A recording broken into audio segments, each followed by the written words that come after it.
है, क्योंकि हम इतने डिजिटल हो चुके हैं कि हमें ठगा आराम से जा सकता है। ठगी के दो आधार स्तंभ होते हैं, पहला लालच, दूसरा डर। लालच आपको कई बार विवेकहीन बना देता है। 1-1 लाख 2-2 लाख करते करते लगभग 25 लाख रुपए उनसे ठग लिए गए। साइबर फ्रॉड, साइबर क्राइम अब हमारे भारत में एक ऐसा मुद्दा बन चुका है कि इसमें कई लोगों की जान भी जा चुकी है। पहले प्रलोभन दिया गया स्टार रेटिंग देने के लिए होटल के कुछ नाम को, और स्टार रेटिंग के नाम पर के उसको पैसे मिलने लगे। हम कई सालों से आधुनिकता के स्वर्ण युग में जी रहे हैं। स्वर्ण युग के दो आधार स्तंभ होते हैं, पहला डिजिटल होना, दूसरा टेक्नोलॉजी में आगे बढ़ते रहना।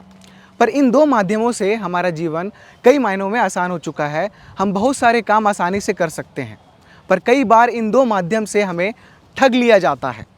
ये माध्यम इतने आसान हो चुके हैं कि हमें आसानी से कोई भी ठग सकता है, आपके साथ साइबर फ्रॉड हो सकता है। एक ऐसी मामला पुरानी भिलाई थाना क्षेत्र से सामने आ रहा है, जिसमें एक युवती ने इसी ठगी का शिकार होकर 25 लाख रुपए गंवा दिया। नमस्कार, मेरा नाम फैज़ान है और आप केपी न्यूज़ देखना शुरू कर चुके हैं। आपको बता दें कि ये पूरा मामला पुरानी भिलाई थाना क्षेत्र के अंतर्गत का है। एक युवती ठगी का शिकार हो चुकी है।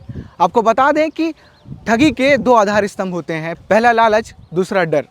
लालच आपको कई बार विवेकहीन बना देता है, इसलिए आपका विवेक काम नहीं करता है और आप अपने जीवन का बहुत कुछ गंवा देते हैं। ठीक ऐसे ही इस युवती के साथ भी हुआ। प्रलोभन देकर इसे एक वेबसाइट ये ऑफ़र देती है कि कई होटलों का लिंक भेजा जाता है इसे कि आप इन होटलों को रेटिंग दीजिए, और रेटिंग आप देंगे तो हम आपको पैसे देंगे, गिफ्ट के तौर पर आपको पैसा दिया जाएगा। युवती लालच में आती है और लगातार होटलों को रेटिंग देने लगती है। वहाँ से इसे पैसा भी भेज दिया जाता है। उसके बाद सामने से ही बोला जाता है कि अब आपको पैसा भी लगाना होगा, आपको इसका डबल मिलेगा रेटिंग अगर आप करते हैं तो।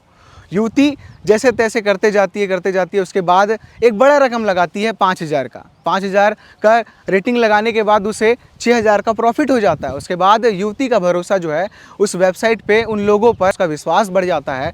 उसके बाद धीरे धीरे करके वो 10,000, 15,000, 20,000 ऐसे करते करते 1 लाख रुपए, और 1 लाख रुपए के होने के बाद 25 लाख रुपए तक वो इसमें पैसा लगाते जाती है और उसे फ़ायदा होते जाता है।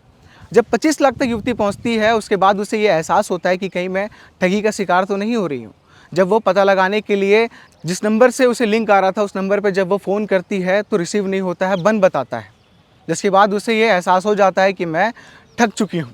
जिसके बाद युवती जो है वो पुलिस थाना जाकर शिकायत दर्ज कराती है। इस पूरे मामले में एडिशनल एसपी का क्या कुछ कहना है, सुनिए इस वीडियो में। पुरानी भिलाई थाने में एक ठगी का अपराध पंजीबद्ध किया गया है, और इस मामले में एक युवती ने आकर के रिपोर्ट लिखाया कि उसको पहले प्रलोभन दिया गया स्टार रेटिंग देने के लिए होटल के कुछ नाम को, और स्टार रेटिंग के नाम पर के उसको पैसे मिलने लगे।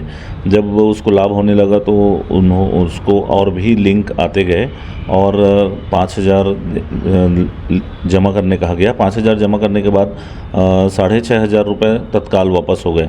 तो जब उनको ये श्योर हो गया कि इसमें तुरंत पैसा लगा के 1,500 रुपये फ़ायदा कमाया जा सकता है, तो और भी उन्होंने आगे बड़ी राशि लगाने का सोचा, और 1-1 लाख 2-2 लाख करते करते लगभग 25 लाख रुपए उनसे ठग लिए गए। जब बाद में फ़ोन नंबर्स, कॉल्स बंद हो गए और इनसे कांटेक्ट बंद हो गया, तब इनको ठगी का एहसास हुआ, तो आकर के पुलिस में रिपोर्ट लिखाई।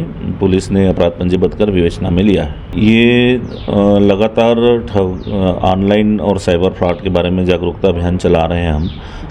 लोग लालच में आकर के, भय में आकर के साइबर फ्रॉड के ठगी के शिकार हो जा रहे हैं। हम अपील करते हैं आपके माध्यम से कि ऐसे जालसाज लोगों से सावधान रहें, सतर्क रहें, और किसी प्रकार की कोई साइबर ठगी होने पर तत्काल 1930-1930 पर कॉल करें। तो आपने सुना एडिशनल एसपी का क्या कुछ कहना था। वो भी बता रहे हैं कि लगातार हम साइबर फ्रॉड को लेकर अवेयरनेस फैला रहे हैं कि आप जो भी आपको अलग अलग तरह से वेबसाइट से रेटिंग देने के लिए या फिर कुछ ऑफ़र्स के लिए आते हैं, मैसेजेस आते हैं, तो आप उस मैसेज में बिलीव ना करें, उस मैसेज के चंगुल में ना फंसे। तमाम तरह की कोशिश की जा रही है। साइबर प्रहरी एक कार्यक्रम चलाया जा रहा है दुर्ग पुलिस द्वारा। लोग अवेयर हो भी रहे हैं, पर कई मायनों में लोग जो है लालच और डर की वजह से ठग का शिकार भी हो रहे हैं। ऐसे कई मामले भी पहले आ चुके हैं जिसमें लालच की वजह से कई लोगों ने अपना करोड़ों और लाखों रुपया गंवा दिया है, डर की वजह से अपना लाखों रुपया गंवा दिया है। और साइबर फ्रॉड, साइबर क्राइम अब हमारे भारत में एक ऐसा मुद्दा बन चुका है कि इसमें कई लोगों की जान भी जा चुकी है।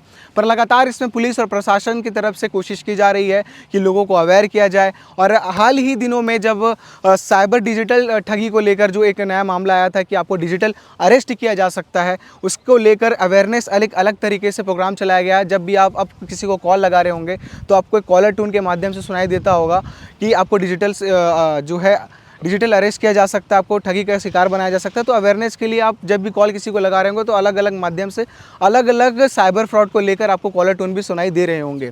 पर कई अवेयरनेस प्रोग्राम के बावजूद भी कई ऐसे लोग हैं जो लालच की वजह से, डर की वजह से आज भी ठगी का शिकार हो रहे हैं। और अब तो कई पैतरे हैं, कई मायने हैं आपको ठगने का, क्योंकि आपको आसानी से ठगा भी जा सकता है, क्योंकि हम इतने डिजिटल हो चुके हैं कि हमें ठगा आराम से जा सकता है। पर इसे रोकने के लिए तमाम कोशिशें भी की जा रही है। पर आपको बता दें कि डिजिटल अरेस्ट को लेकर जो बड़ा अपडेट सामने आया था कि कानून में ऐसा कोई भी प्रावधान नहीं है कि आपको डिजिटल अरेस्ट किया जा सके, ऐसा कोई भी चीज़ नहीं है कि आपकी डिजिटल अरेस्टिंग की जा सकती है। आगे इसमें क्या कुछ अपडेट रहेगा हम लगातार आपको बताते रहेंगे, दिखाते रहेंगे। अपने विवेक का इस्तेमाल करिए, लालच एक बुरी बला है और इस बला से बचिए। देखते रहिए केपी न्यूज़। शुक्रिया।